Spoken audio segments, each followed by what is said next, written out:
These worshippers, amongst them a husband and wife in their 80s, a brother and sister in their 50s, a woman of 97. Bowers himself is in hospital tonight under police guard, facing 29 charges, some of which carry the death penalty.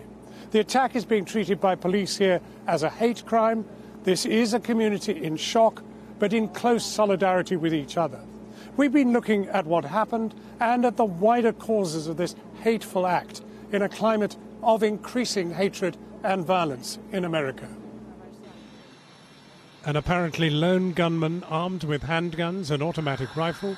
This was more than hate. This was accompanied by a notorious call to kill all Jews.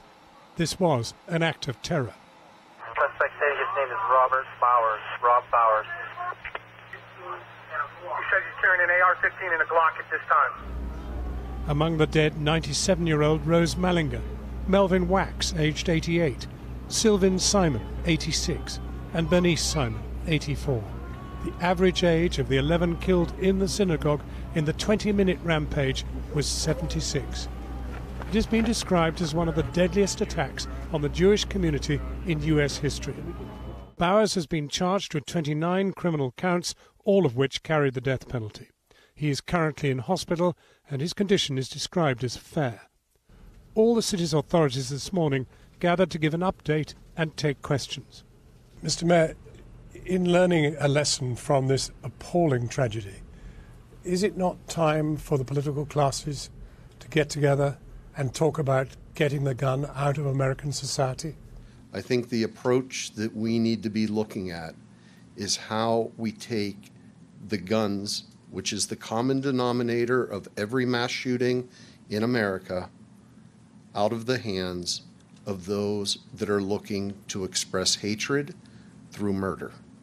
Speaking at a campaign rally in Illinois last night, President Donald Trump called for the death penalty, hours after telling reporters that gun control had nothing to do with it and that the synagogue should have been better protected.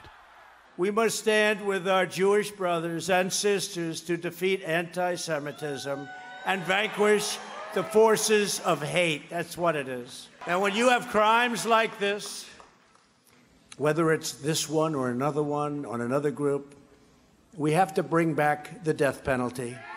They have to pay the ultimate price. This attack was shocking, but not surprising to those in the American Jewish community who have felt increasingly under threat, abused online and harassed in their day-to-day lives. The Anti-Defamation League measured a 57% rise in anti-Semitic incidents in 2017 compared to 2016. The social media app Gab, which bills itself as the home of free speech, is under fire tonight after posts from Robert Bowers' account emerged. In one, posted just hours before he opened fire in the synagogue, he accused a Jewish charity of bringing in invaders to kill our people, warning cryptically, "I'm going in."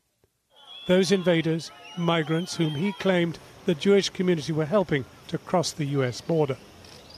The company has since taken his account offline, disavowed all acts of terrorism, and said it is cooperating with law enforcement.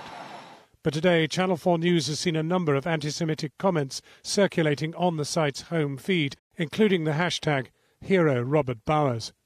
When we put this to Gab, they told us, "Censorship and pushing people into the shadows will never be the answer. It will only drive them to more violence.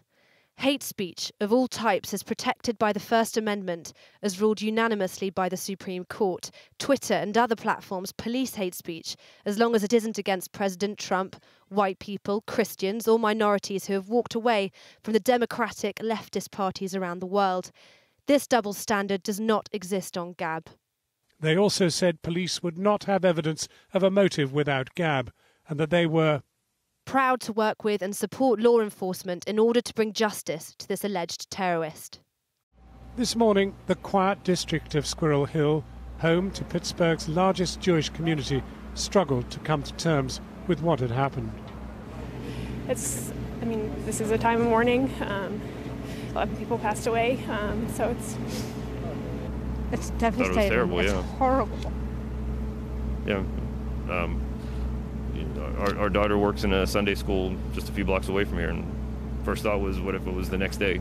It's very clear that the rhetoric in this country has been overheated for a while, for a long time. Coupled with what mystifies us in Europe, the gun. Yeah. The gun. Amid the media scrum outside the synagogue, 2 small children came forward with biscuits for the police officers and little notes of gratitude. Thank you very much. Appreciate it. Thank you. Thank you. Well, now, I'm joined by Rabbi Chuck Diamond. He's the former, well, you were in charge of the Tree of Life Synagogue before, and now by Pittsburgh City Councilman Corey O'Connor. Rabbi, you, by definition, will have known these people because they were all in their 60s, 70s, and 80s. They must have been here when you were here. Some of them were here all their lives. I knew 9 of the 11 really well. And there were 3 congregations which were housed in the building, and I think each one suffered some losses. I mean, it's absolutely appalling to think that the ages of the people that we've now learnt died range from 54 to 97. Right. It's, this synagogue just started at 9:45. Yeah. So they're the early birds and the elderly. And I think that explains it. They're the ones who come early. They get us started. They'll be there 9:45 every single week, rain or shine or snow. The woman, Rose, who was 97 years old, just every week, so special. Such a joy as a rabbi to have her as a congregant. Sounds like a big stimulus to staying alive. Yeah, but she I have to tell you, she was active, and I used to see her going shopping and walking, and she had a delightful sense of humor, and we used to kid her. The president and I, the former president and I, used to kid her back and forth. There was another woman named Ray who wasn't there, luckily, this past week. I used to say Ray and Rose were my R&R for the week.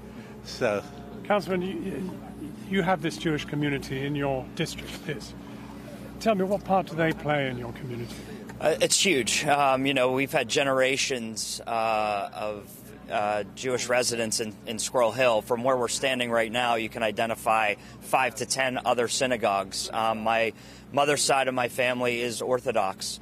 They live right down at the corner. So it's a big part of this community. You are yourself Jewish. And I have a different background. Yeah, I have Catholic Jewish. So we grew up in a very diverse neighborhood, and I grew up in a very diverse household. And Squirrel Hill is a melting pot for different religions, ethnicities, races, and that's what you get here. And you're going to see that over the next couple of weeks, people from all different backgrounds coming together. Rabbi O'Connor, I thought that was a Jewish name. It is, and my mom's Jewish. But Rabbi, the Anti-Defamation League have published figures which suggest there's been a 57% increase in anti-Jewish hatred since, that was it during the year 2016-17. Right. Are you conscious of this? I'm conscious of this as far as the country goes. In Pittsburgh, I don't know if you'd agree, we don't feel that as much. No. And so, but there's clearly more hatred in this country. Some people have to speak out a little bit stronger against white supremacism and groups that perpetuate hate. And so, yes, it exists in the country, but here in Pittsburgh, we're fairly fortunate, although I'm sure it exists here too. One of the things which has struck me is how little people talk about guns. I asked the mayor about it this morning. He didn't really want to talk about guns. But surely guns are at the root of this. We have hatred in Britain, but when it comes down to it, they don't have any access to any guns. Yeah, it's a problem. It was a problem 15 years ago. It was a problem 5. It was a problem 2 weeks ago. And then when it hits you home in a city like Pittsburgh, it really hurts. And it's now time for us as leaders of this community to take a stand. Not sure what that legislation would be, because we need help from the federal and state levels. If they don't step up, cities like ourselves, we're going to have to do it ourselves. And Pittsburgh's not going to back down. I know other cities across this country won't back down from it either. Right. I have nobody has given me a reason why people need to own assault rifles or bump stocks. And I think there's a middle ground. I think people have a right to perhaps go hunting and own a gun, but I see no reason for weapons that are just meant to kill people. The problem really in the end is money. There is so much money in the National Rifle Association and the rest of it that politicians daren't confront them.